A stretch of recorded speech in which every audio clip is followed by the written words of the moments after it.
ہمارے پاس ہمارے کرم فرماؤں کے طرح طرح کے خطوط آتے ہیں، تو ایک خط کچھ اس قسم کا بھی آیا تھا کہ اگر آپ اپنے شو میں سے مہمان اور موسیقی اور مکالمے اور مزاح نکال دیں تو پھر صرف آپ کی قمیض باقی رہ جاتی ہے۔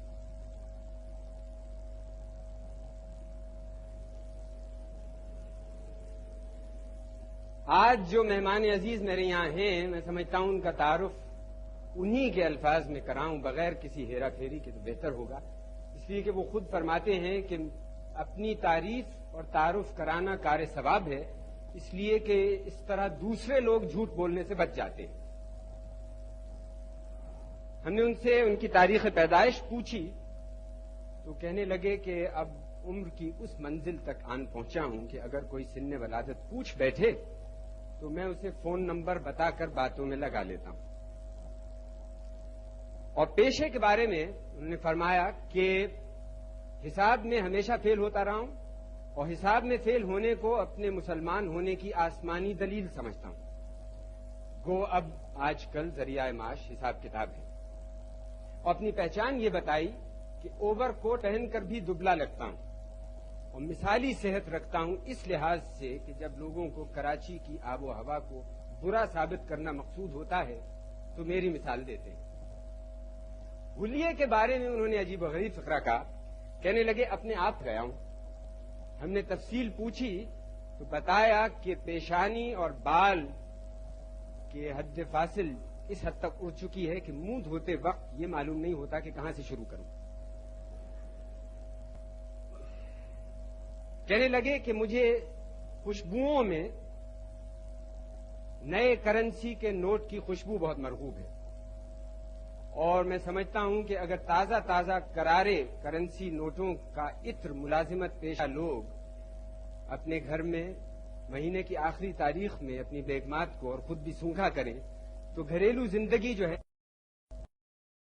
اگر آپ لوگ اب بھی اس مہمان عزیز کو نہیں پہچانے تو وہ اپنی ایک ایک کتاب آپ کو بطور جرمانہ پیش کرنے کو تیار ہے۔ جناب مشتاق احمد یوسفی۔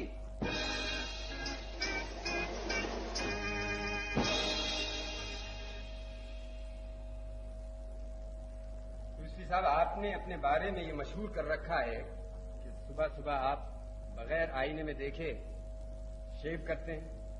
بغیر بیگم کے شادی شدہ ہونے کی ترکیب مجھے تو آج تک معلوم نہیں۔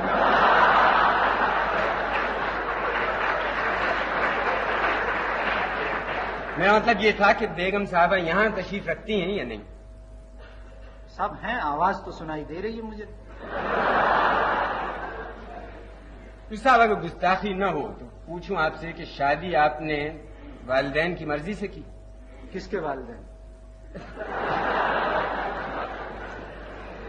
یعنی میرا مطلب تھا کہ وہ شادی جسے اس ملک میں عشقیہ شادی کہا جاتا ہے وہ، یا آپ نے والدین کی مرضی سے شادی؟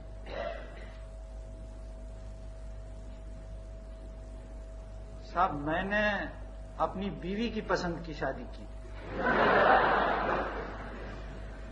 اچھا، آپ اتنے بھاری بینکر ہیں، بجٹ کے بارے میں کیا خیال ہے آپ کا؟ صاحب یہ سوال آؤٹ آف کورس ہے۔ دیکھیے دقت یہ ہے کہ ہمارے ملک میں بجٹ کے بارے میں لوگ رائے نہیں رکھتے، جذبات رکھتے، لہذا اس پر کوئی بحث بے سود ہے۔ کئی اور چیزوں کے بارے میں یہاں یہ تو عمر پر منحصر ہے کہ عمر کے کس مرحلے پر ہے۔ آپ ہوائی کمپنی کے علاوہ ایک زمانے میں سول سروس سے بھی تعلق تھا؟ جی درست۔ اس کے بعد آپ پھر یہاں چلے آئے، ہندوستان میں اس سے تعلق تھا؟ جی۔ یہ کیوں؟ سب پاکستان آنے کی وجہ بتانی تو مشکل بھی ہے اور آسان بھی، مگر آپ کو یاد ہوگا کہ سر ایڈمنڈ ہلیری سے کسی نے پوچھا کہ تم ماؤنٹ ایوریسٹ پر کیوں گئے، تو اس نے ایک بڑا یادگار اور بڑا مختصر جواب دیا۔ اس نے کہا بیکاز اٹس دیئر۔ میرا بھی یہی جواب ہے۔ ویسا آپ کو معلوم ہے کہ لوگوں کی طرح طرح کی چڑ ہوتی ہے، خیر آپ نے اپنی چڑوں کا ذکر تو کیا ہے، مانیے چڑوں کہنا درست ہے؟ اہل زبان بالکل صحیح ہے، اہل زبان تو میری بیگم ہے، میں تو نہیں ہوں۔ میں یہاں کے انگریزی اخباروں کی چڑ ہوں اور میں زیادہ محظوظ مگر آپ کو مغالطہ اس سے زیادہ ہے تعداد چڑھنے والوں کی ہوتا اخباروں کے علاوہ بھی جو جن کی میں چڑ ہوں. جی نہیں، میں بہت زیادہ محظوظ ہوتا. اگر انگریزی کی صرف و نحو درست ہوتی تو میں لطف اندوز ہوتا. آپ نے ایک جب پہلی کتاب لکھی تو اس میں کہا کہ مجھے چڑ ہے جذباتی مردوں سے اور غیر جذباتی عورتوں سے اور شطرنج سے، اور جب تک دوسری کتاب کا مجموعہ آیا اتنا اضافہ ہو گیا کہ اس میں کرم کلہ بھی آ گیا اور پنیر بھی آ گیا اور کافی بھی اور کافکا بھی اور گیندے کا پھول بھی اور خوبصورت عورت کا شوہر بھی. تو یہ عمر کے ساتھ ساتھ چڑوں میں اضافہ ہوتا جاتا ہے. میرے خیال میں جو آخری چڑ ہے وہ تو آپ کی آسانی سے سمجھ میں آ گئی ہوگی. بقیہ چڑ کے متعلق یہ عرض کرنا چاہوں گا کہ جیسے جیسے وقت گزرتا ہے آدمی کو جی جلانے کے مواقع زیادہ میسر ہوتے جاتے ہیں. مثلا یوں دیکھیے کہ پہلے جن حضرات کی آواز صرف ریڈیو پر سننی پڑتی تھی اب ان کی صورت بھی برداشت کرنی پڑتی ہے. یا اور دوسری مثال لیجئے کہ جن بری خبروں کو پڑھنے کے لیے ہم صبح اخبار کھولتے تھے پہلے اب شام کے اخباروں سے بھی جی جلانا پڑتا ہے. تو یہ مواقع جو ہیں اپنے آپ کو حالات سے بیزار کرنے کے یہ وقت کے ساتھ ساتھ بڑھتے جاتے ہیں، کم تو نہیں ہوتے. یہ جو آپ کی کتاب ہے خاتون بدہن، اس میں خیر بہت سی خوبصورت چیزیں. ایک یہ چند تصویر بتا میں آپ نے لکھا کہ پھر سیٹھ صاحب اپنا بایاں ہاتھ دلہن کے کندھے پر مالکانہ انداز سے رکھ کر کھڑے ہو گئے. دایاں ہاتھ اگر اور لمبا ہوتا تو بخدا اسے بھی وہیں رکھ دیتے. فی الحال اس میں جلتا ہوا سگریٹ پکڑے تھے. ہمارا ریڈی کہنا تھا کہ تپائی سے زقن لگا کر ہم سے لپٹ گئے. یا اللہ خیر، اب کیا لفڑا ہے سیٹھ؟ معلوم ہوا اب کی دفعہ وہ بچش میں خود یہ دیکھنا چاہتے تھے کہ وہ کیمرے میں کیسے نظر آ رہے ہیں.